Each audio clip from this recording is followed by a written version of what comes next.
NBC News Special Report. Here's Kate Snow. Good day from New York. We're coming on the air to take you to the White House, where President Trump has just come into the East Room. He is monitoring the unprecedented flooding disaster unfolding in Texas. Let's listen in. News show to the White House. We've just concluded a very positive meeting, and I want to begin today by extending my thoughts and prayers for those affected by Hurricane Harvey and the catastrophe of flooding and all of the other difficulties that they're currently going through in Houston, in Southeast Texas, and now it's looking more and more like the state of Louisiana will be also affected. My administration is coordinating closely with state and local authorities in Texas and Louisiana to save lives, and we thank our first responders and all of those involved in their efforts.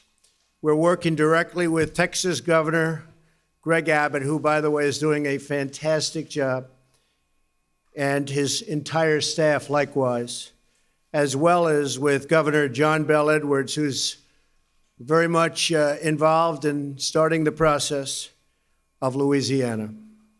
We've pledged our full support as Texas and Louisiana battle and recover from this very devastating and historic storm. There's probably never been anything like this. Under the supervision of FEMA Administrator Brock Long, there has been a tremendous amount of work done. He has been so outstanding in so many ways. More than 8,500 federal workers are involved in the Texas effort alone. I've also today declared emergencies in Louisiana at the request of Governor Edwards. Recovery will be a long and difficult road, and the federal government stands ready, willing and able to support that effort. Right now, the single most important thing is the safety and security of those still in harm's way, including the first responders who have been so terrific and brave. Protecting the lives of our people is my highest priority. Every asset at my command is at the disposal of local officials. Tragic times such as these bring out the best in America's character, strength, charity, and resilience are those characters. We see neighbor helping neighbor, friend helping friend, and stranger helping stranger. And you see that all over. You watch on television, you just see such incredible work and love and teamwork. We are one American family. We hurt together, we struggle together, and believe me, we endure together. We are one family. To the people of Texas and Louisiana, we are 100% with you. We're praying for you. We're working closely with your leaders and officials. And I will be visiting the impact zone tomorrow to ensure that you're receiving full support and cooperation from the federal government. And on Saturday, we think we're going back to Texas, and also we will be going to Louisiana. Nothing can defeat the unbreakable spirit of people of Texas and Louisiana. Right now, every American heart sends its love and support to those whose lives have been upended, totally, by this very horrible storm. We ask God for his wisdom and strength. We will get through this. We will come out stronger. And believe me, we will be bigger, better, stronger than ever before. The rebuilding will begin, and in the end, it will be something very special. And I just want to thank everybody in the affected area, because it has been absolutely incredible to watch the spirit, the cooperation, and the love. I would also like to share a message to the people of Finland, who have recently suffered a terrorist attack in Turku. We stand in solidarity with you against the terrorist threat. We must all work together to deny terrorists safe havens, cut off their finances, and defeat their very wicked ideology. Mr. President, Americans are grateful for your steadfast support as an ally in the fight against terrorism. Appreciate it. Including your membership in the coalition to defeat ISIS. Finland makes important contributions to the coalition and its effort in Afghanistan and has troops on the ground in Iraq training Iraqi soldiers. In Afghanistan, Finland provides troops and financial contributions to support the Afghan National Defense and Security Forces on a modern-day frontier between barbarism and civilization. That's what you have. It's barbarism versus civilization. We are particularly grateful to the Finnish citizens who have sacrificed for our mutual security. Finland is a leading expert in cybersecurity. In fact, we should be calling you pretty soon. You do a fantastic job with cybersecurity, and I congratulate you. And I think in a very short period of time, we're going to be right there with you, believe me. The United States is a very proud partner of Finland's European Center of Excellence to counter modern threats, including cyber attacks. In addition, we look forward to your leadership as chair of the Arctic Council. The Arctic region has strategic and economic importance for both of our nations, very much so. The foundation of our friendship is our shared love of freedom. On behalf of all Americans, I congratulate you and the Finnish people on the 100th anniversary of Finland's independence, 100 years. It's fantastic. In honor of Finland's centennial, the United States is contributing an additional $500,000 to the Fulbright Finland Foundation. Through the Fulbright program, we are sending more of our best and brightest to Finland, forging lasting connections between Americans and Finns. On the economic front, we seek fair and reciprocal trade to benefit both of our countries. I applaud Finnish companies for their commitment to increase investment in the United States, adding new technologies and adding good jobs for hardworking Americans. Thank you.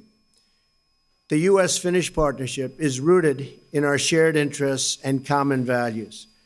As President, and I must say, and I want to thank you, President, we've discussed and we look forward to further strengthening these bonds of culture, commerce, and cooperation between our two countries so that our citizens and our nations can thrive and prosper together. Mr. President, I'd like to thank you very much for being at the White House and had a great meeting in the Oval Office. It's my honor to have you here. Thank you.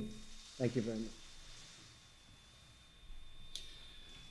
Mr. President, I want to thank you for your very kind words. The president talking about Finland there because he's joined by the president of Finland. They've just wrapped up a meeting at the White House, but you heard the president start off talking about the devastation down in Texas. I want to get to Stephanie Gosk, who's down in Houston. We'll go back to the president when they start taking questions. But Stephanie, give us an update there. We've just learned as we've been on the air that the death toll, unfortunately, has risen to 3 people. Right. Well, Kate, the headline, you're really looking at it. It is this torrential downpour. I can tell you, we've been out since this morning and it just hasn't let up. If anything, it has gotten even stronger. I am standing in front of the Barker Dam, and the Barker Dam is one of 2 critical dams that protect the city of Houston from floodwaters upstream. And the Army Corps of Engineers has decided today that they need to keep the gates of both of these dams completely open because they are worried that the dams are going to fill to capacity. Now that water, all of that water is pouring into the Buffalo Bayou, and the Buffalo Bayou is the river that runs right straight through downtown Houston. So that is adding onto the rain and the already flooded bayou situation. We have had more 911 calls today, more emergency rescues. We were out with the Coast Guard today in a neighborhood that was dry yesterday afternoon, right in this area around the dam. They are experiencing floodwaters because these dams just aren't capable of sustaining this much water. It came down too fast and there's just too much of it. Kate?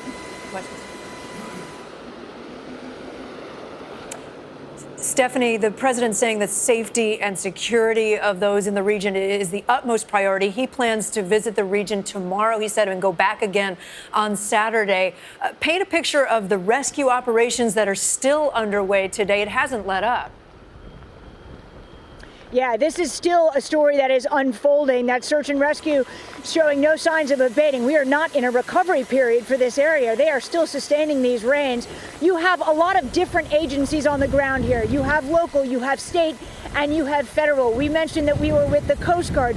But what you also have here in the city of Houston is this uprising of local support. In fact, they actually asked the people of Houston to help out if they can. People in this city own boats. They can help out. And in places where they couldn't get enough boats to help people, locals have really stepped up. We met a couple of them yesterday. They were out all day long, tirelessly, moving in the area of Meyerland, rescuing people. But really, we've seen that all over the city. Kate? Stephanie, thanks. We'll go back to Houston in a moment, but I want to go to the North Lawn of the White House, where my colleague Peter Alexander is monitoring the press conference. And again, we're listening and waiting for the questioning to begin, Peter. But as we wait, we can expect questions, I would presume, about the response to the situation in Texas, but a lot of other political news as well. Yeah, no, that's exactly right. Obviously, the focus for this White House for the course of the last 72 hours has been what's taking place in Texas and Louisiana. Notably, tomorrow marks the 12-year anniversary of Hurricane Katrina. That's certainly in the back of the minds of so many of the individuals here to make sure that their response isn't just competent, but sufficient to try to help look out for those people. Kate, back to you. All right, and let's take a listen now to the questioning period here. Thank you, Mr. President. Yes. I'm wondering what you can tell the people of Texas to expect in terms of long-term recovery efforts. And in particular, you have been feuding with some key congressional leaders. You've also threatened a government shutdown potentially next month over border wall funding. Are these going to hamper long-term, the funding that will be needed long-term for recovery? No, Todd. I think that you're going to see very rapid action from Congress, certainly from the president. And you're going to get your funding. It's a terrible tragedy. Your governor has been absolutely outstanding in the job he's done and his entire staff. And I will say that I just spoke with Greg, and he is working like 24/7. We expect to have requests on our desk fairly soon, and we think that Congress will feel very much the way I feel, in a very bipartisan way. That will be nice. But we think you're going to have what you need, and it's going to go fast. Texas is a unique place. It's a great, great state, great people, and I think you'll be up and running very, very quickly, really very quickly. So, yeah, I think you're going to be in fantastic shape. I've already spoken to Congress, and everybody feels for you and feels for what you're going through, but at the same time, they have great respect, even additional respect for the state, because you've handled it so well, so brilliantly. But it's a long road, still pouring. Still a lot of rain. Nobody's ever seen anything like it. I've heard the words epic. I've heard historic. That's what it is. But you will have what you want, I think, very, very quickly. And Todd, you can ask a question to the president. Sure. Thank you. Does this situation make you reconsider the possibility of a government shutdown next I think month? it has nothing to do with it, really. I think this is separate. This is going to go really very, very quickly. Again, I've spoken to many of the people we're talking about, and everybody feels the same way I do. Thank you. And Mr. President, I wanted to ask you, your neighbor Russia has meddled in U.S. politics. They have a military exercise coming up in the next few weeks in the Baltic. There are tensions over there. What kind of advice have you offered and can you offer to the United States in dealing with this adversary? Sir, we are not feeling ourselves as advisors, but we are feeling ourselves as doing all what is possible to maintain peace. And that is what we are doing in Baltic Sea area too. You referred to different kind of military training, which is going to happen there. I have to tell you that a couple of weeks ago I met President Putin, and there were media interested in why Chinese Navy is having a training together with Russians in Baltic Sea area. Putin answered that it is not a bloc, it's not against anybody.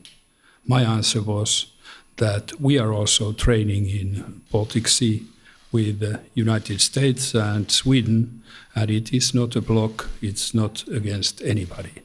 So we have to be very careful that this huge training, huge military trafficking over Baltic doesn't cause any accidental problems, because we know that from accidents might grow whatever.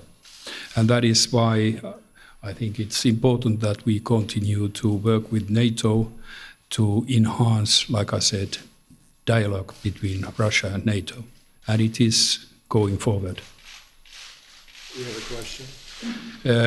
Finnish broadcasting company, where you are, okay.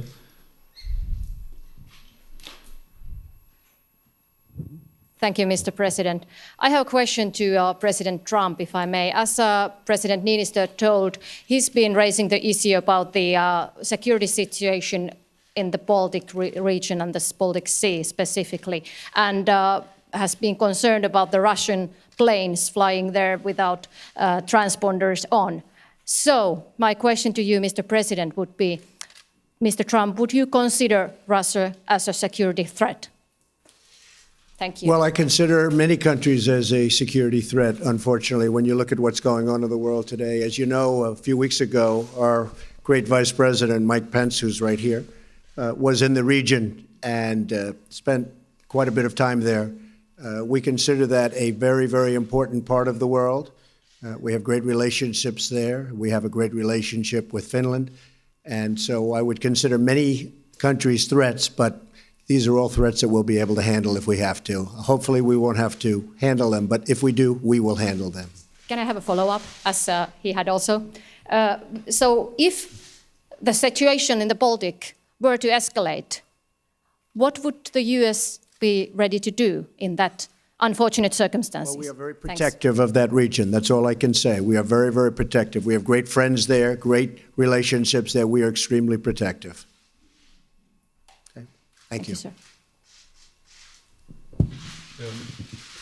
A question for the President? Yes. No.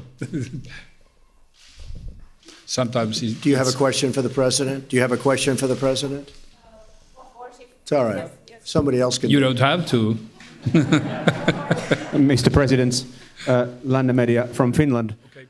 Did you speak about climate change at all? And what about your, Mr. President Niinistö, initiative about cleaning up the Arctic and doing it together with the United States? What kind of response did your idea receive here in Washington, D.C.? We discussed a lot about black carbon. And to explain to everybody, what happens is that from atmosphere, black carbon covers the Arctic. And we know what happens when sunshine meets black. It melts the ice. And the problem is not only Arctic. If we lose the Arctic, we lose the globe. That is reality. So we must fight against those emissions spreading black carbon. I understood that the United States is going to put it in half. And we know that black carbon sources are, a lot of them in Russia. They are old-fashioned energy plants producing heating. The other problem is flaring. You know that in oil fields they flare up the extra gas, and the amount is huge. Yearly they flare 40 times more than Finland spends gas. So if we can, and here comes also a business to picture, it would be a good business to renew those old-fashioned plants, to make more with less energy. It would be a business to stop flaring, to take use of that gas which is now burned for wind. And I think that these elements are such that we can continue discussing in Arctic Council. We have inherited the chairmanship from United States, and we continue the work. We had a very good discussion, Yep. in particular on the Arctic and black carbon, and I think we have much in agreement. One of the things we also agree on, we want crystal clean water, and we want clean air, the cleanest ever. Very important. So we have a lot of agreement. John Roberts, yes.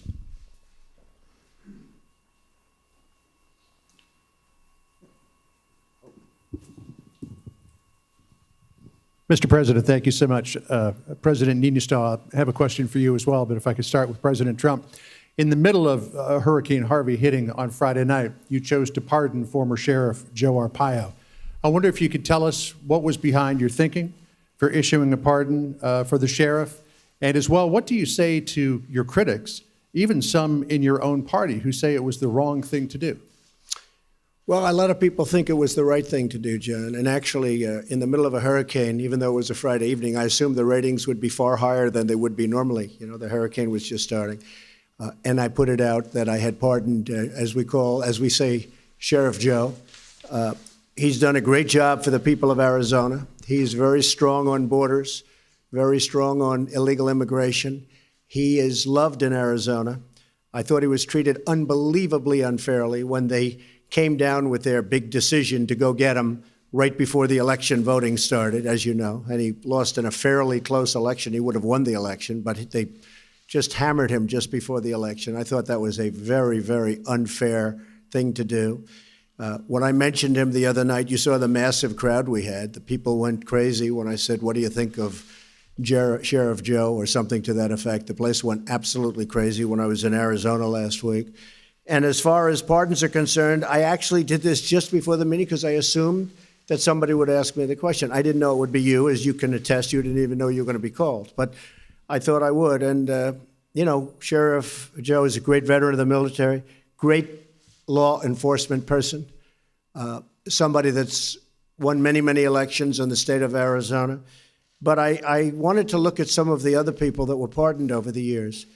And if you look at, as an example, President Clinton pardoned Mark Rich, who was charged with crimes going back decades, including illegally buying oil from Iran while it held 53 American hostages, wasn't allowed to do that, selling to the enemies of the United States. He was pardoned after his wife donated hundreds of thousands of dollars to the Clintons. Then you have dangerous criminals. President Clinton pardoned Susan Rosenberg, a member of the Weathered Underground, charged as part of a bank robbery that led to a guard and 2 police officers being killed.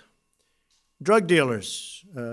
President Clinton commuted the sentence of Carlos Vignali, a central player in a cocaine ring that stretched from California to Minnesota. Criminal leaker. You've heard the word leaker? President Obama commuted the sentence of Chelsea Manning, who leaked countless sensitive and classified documents to WikiLeaks, perhaps and others, but horrible, horrible thing that he did, commuted the sentence, and perhaps pardoned. President Obama commuted the sentence of Oscar Lopez Rivera, who was charged as part of a violent independence group from Puerto Rico, responsible for 28 Chicago area bombings and many deaths in the 1970s and 1980s. Sheriff Joe is a patriot. Sheriff Joe loves our country. Sheriff Joe protected our borders. And Sheriff Joe was very unfairly treated by the Obama administration, especially right before an election that he would have won. So, and he was elected many times. So I stand by my pardon of Sheriff Joe, and I think the people of Arizona who really know him best would agree with me. Thank you very much. Mr. President, I'd like to claim prescience that you did all the research, but I'm afraid I have to confess the question was fairly obvious. And President Niinistö, I'm sure that President Trump either briefed you today or you're aware of his new plan for Afghanistan that really relies at its core in bringing the Taliban to the table for negotiations. Given the history and the ideology of the Taliban, do you ever believe that they would honor any kind of an agreement that was ever made, or would they, when the United States and Finland and other countries leave Afghanistan, renege on that deal? Yes. First of all, I want to underline that Finland has been involved from the very beginning to all the attempts to solve the situation in Afghanistan. We have troops there, we have also financial aid going on all the time. We have to try in all possible ways to solve the situation in Afghanistan. It has been ongoing quite a long time, for decades. But to solve it by negotiations, surely you have to have full respect to the one you negotiate, and also full belief that what is negotiated is also fulfilled. These elements has to be all the time present when you discuss with whichever party in Afghanistan. Okay. Yep. I know there might be a couple of more questions, but do you want to take one more? Would you want to take one more? Go ahead, pick. Well, Go ahead. Please. Again? You're going to give her the same one? No, she's not the same lady. Go ahead. They are sitting side by side. We have a lot of blonde women in Finland. Go ahead. Mr. President Trump, what kind of role do you see as Finland having in the U.S.-Russia relations? Do you think Finland could be of assistance, helping U.S. get better relations with Russia? Well, I hope that we do have good relations with Russia. I say it loud and clear. I've been saying it for years. I think it's a good thing if we have great relationships, or at least good relationships with Russia. That's very important, and I believe someday that will happen. It's a big country. It's a nuclear country. It's a country that we should get along with, and I think we will eventually get along with Russia. Finland is respected by Russia. Finland has been free of Russia, really, just about one of the few countries in the region that has been for 100 years. And Russia has a lot of respect for Finland, so that's always good. But I think Finland is doing fine with Russia, and I hope that the United States will someday be able to have a very good relationship with Russia also. I think that's very good for world peace and for other things. Thank you. As a follow-up, if Finland's relationship with Russia were to deteriorate, would the U.S., what kind of assistance would the U.S. be willing to give to Finland bilaterally if we needed it? Well, as I said before, that our relationship with Finland is a very close one, and we're always ready to help Finland. One of the things that is happening is you're purchasing large amounts of our great F-18 aircraft from Boeing, and it's one of the great planes, one of the great fighter jets, and you're purchasing lots of other military equipment, and I think purchasing very wisely. I know all of the military equipment, and I actually agree with everything you purchased. We talked about it before. I think Finland's really a respected country militarily. It's got large armed forces for its size as a country, really proportionally probably one of the biggest in the world, if you think of it. I guess so. But they're very respected militarily, and they're respected beyond militarily. So hopefully it'll never come to that. Thank you. And President Niinistö? President Niinistö, did you discuss Russia? And did you offer any assistance to the U.S. with their relationship with Russia?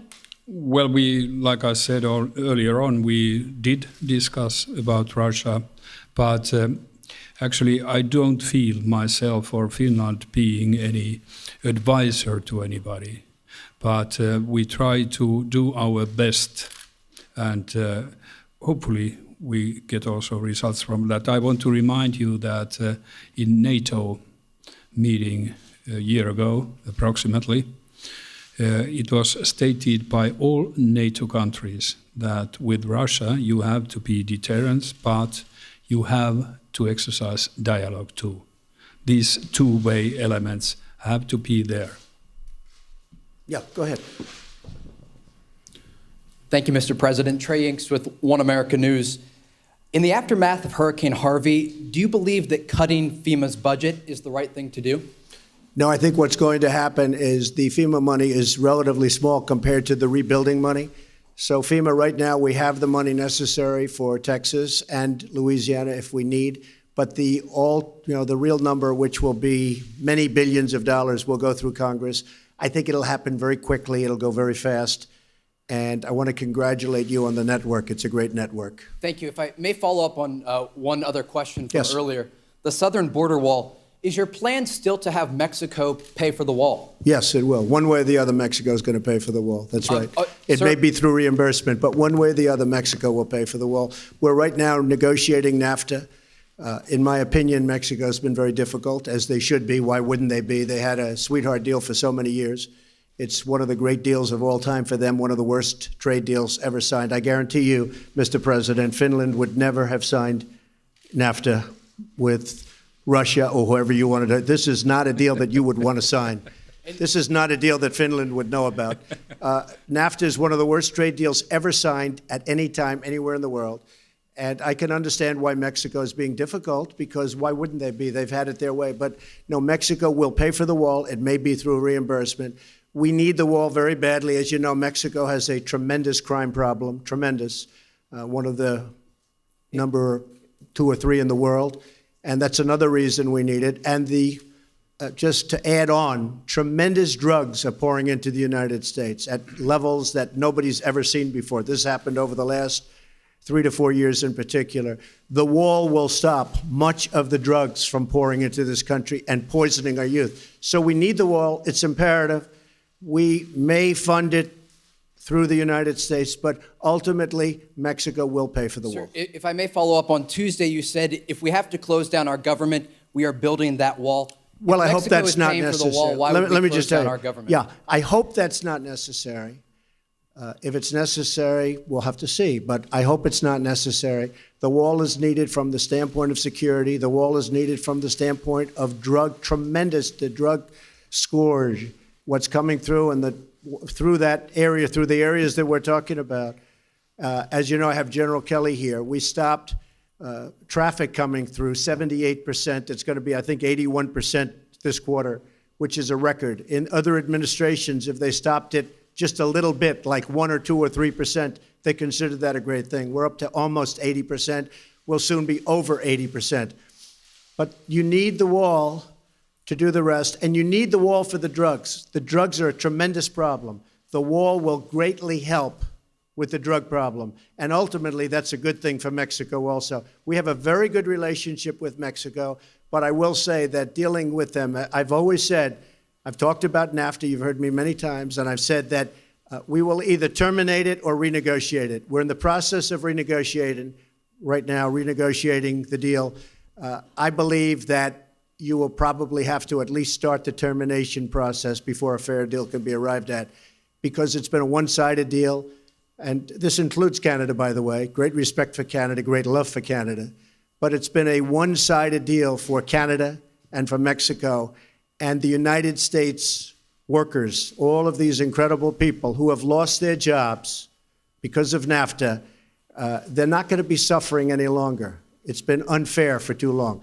So we will build the wall, and we will stop a lot of things, including the drugs are pouring in at levels like nobody's ever seen. We'll be able to stop them once the wall is up. Thank you very much. Thank you.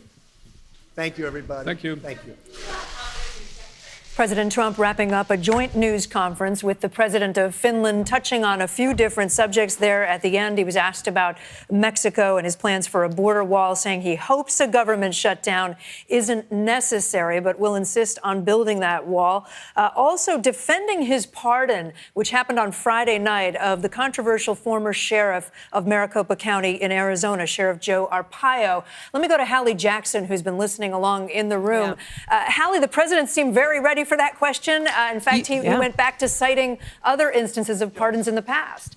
You saw him pull out that sheet of paper, Kate, from his jacket. Clearly, he wanted to talk about, as he calls him, Sheriff Joe Arpaio. He was expecting the question. As one of the reporters in the room pointed out, it was not a surprising question to be asked. But remember when this happened? It was Friday night as coverage of Hurricane Harvey was saturating news networks, something the president alluded to when he referenced ratings that were happening on Friday night when he did decide to issue this pardon.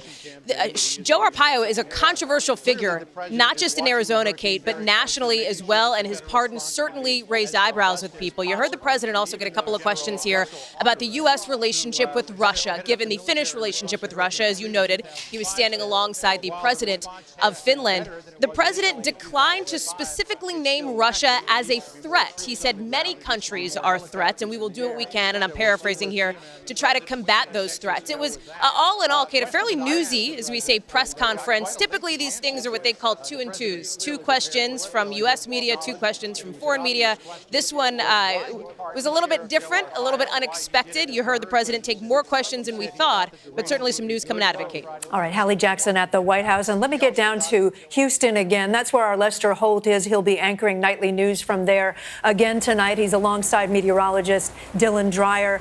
Lester, give us the forecast, the update from there. Well, Kate, if you could just listen around us right now, this sound of heavy rain, it has been that way all day long. Not a break. Waters are rising. We're watching the waters here along the Buffalo Bayou Walk rise behind us right now. There have been continued almost around-the-clock rescues, helicopters, people on boats, citizens on boats, bringing people out of flooded areas. And I'll defer to Dylan Dreyer, but we've been looking at our own markers here unofficially. The water is coming up. How long does this go on?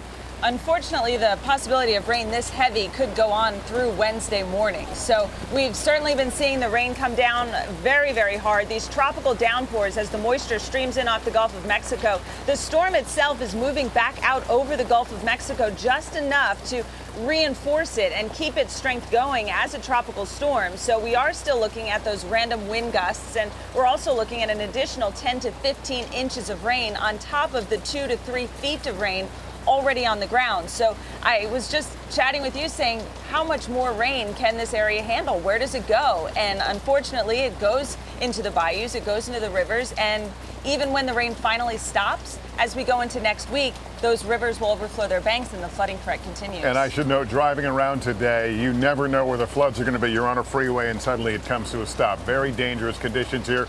More tonight when we see you on NBC Nightly News. But Kate, for now, I'll send it back to you. All right, stay safe down there, Lester and Dylan. Thanks so much. As the president said, every asset at his command has been sent to Texas. He said, we are 100% behind the people of Texas. Continuing coverage on MSNBC and NBCNews.com all day long. Lester is back with you for NBC Nightly News, live from the flood zone in Houston. For now, I'm Kate Snow, NBC News, New York.